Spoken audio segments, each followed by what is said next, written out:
how to add inspired by to your profile on VK on Android or iOS phone. First open VK and then click on your profile here, and now click these 3 points and then click edit profile and scroll down until you find here beliefs, and then just scroll down again and click this one inspired by.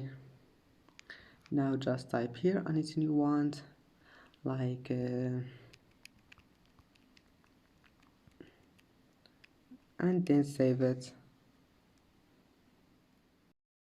And that's it for today's video. If you like this video, please don't forget to like and don't forget to subscribe, and thank you for watching this video until the end, and see you in the next video.